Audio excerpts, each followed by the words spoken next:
As the prices of games increase, so does the drive to counterfeit them, and game collecting has become a lot more precarious.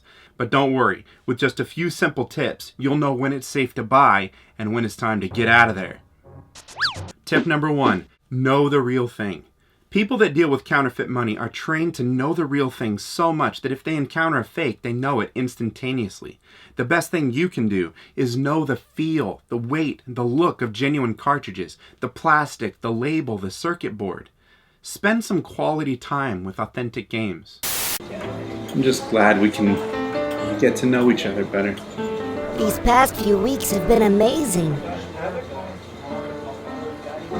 Ideally, if you're going to buy an expensive game, you should physically handle it. But if you do buy online, make sure you check out the seller's reputation and history and other items for sale. If they have multiple copies of the same rare game, they're probably scamming you. And if you have any concerns at all, ask them for something specific, like a picture of the circuit board with a penny or something. You're putting down serious cash here. That's the least they could do, and if they won't do that, then get out of there. Tip number 2. Examine the plastic. Authentic games have a certain feel to them, and counterfeit games often will feel too cheap or too smooth, or the color will be off, and oftentimes there are details missing from the original mold. Unfortunately, this is easy to fake just by switching the shell off a cheap game and slapping on a new label. Tip number 3. Examine the label. In this case, do judge a game by its cover. And be equipped with images of the real thing. Authentic labels should be glossy and clear, not dull and blurry. They should be centered correctly, have the right amount of rounding on the corners, and all the proper logos should be there. Fake labels usually don't stick very well, and they tend to peel up on the end. Also, pay very close attention to fonts. Fonts are very hard to duplicate, and so fakes often screw this up, especially on the end label. Lastly, authentic games will have a 2-digit stamp impressed on the back for NES and SNES games and on the front for Game Boy and Game Boy Advance games.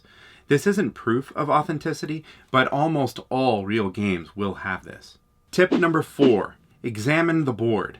You're going to need this. It's a 3.8mm game bit screwdriver. It opens up NES, SNES, Nintendo 64, and Game Boy games.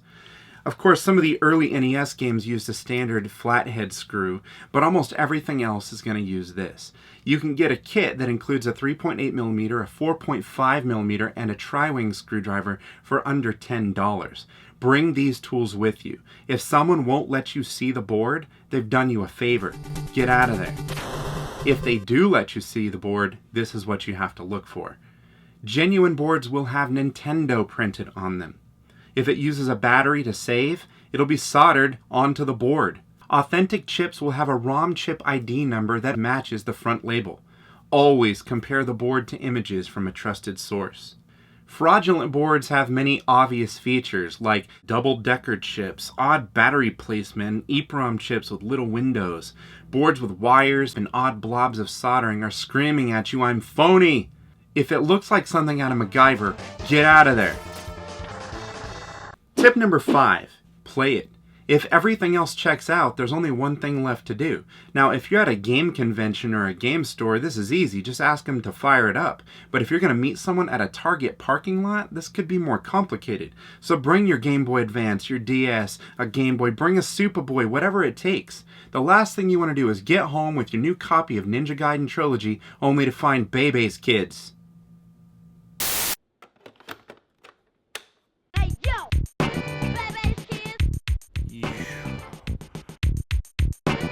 You have got to be kidding me! My friend Armando at Pixel Vault Games keeps this on hand as a perfect example of a fake.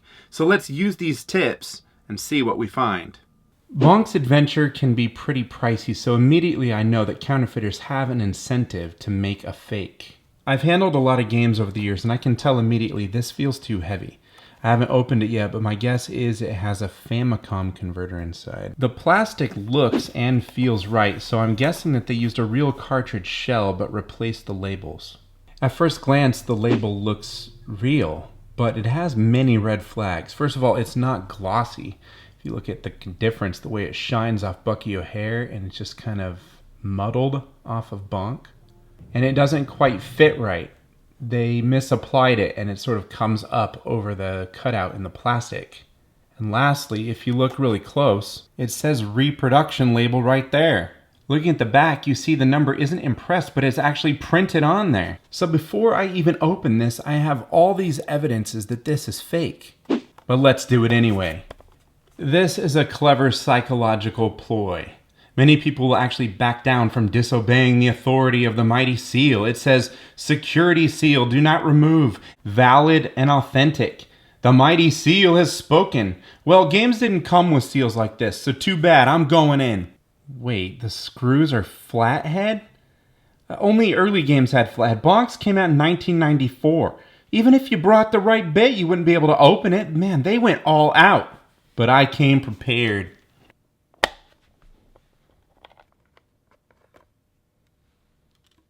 Well, it says Nintendo on it, and it looks kinda real. The only thing left to do is to play it. Oh, it plays all right. In Japanese. The NES version sells for 20 times the price of the Famicom version. So here's what they did. They bought the Famicom version, put it in a Famicom converter, used a shell from another North American release, and printed new labels for Bonk's Adventure. Evil. So next time you're about to make a really big purchase, remember these tips, and you won't get duped.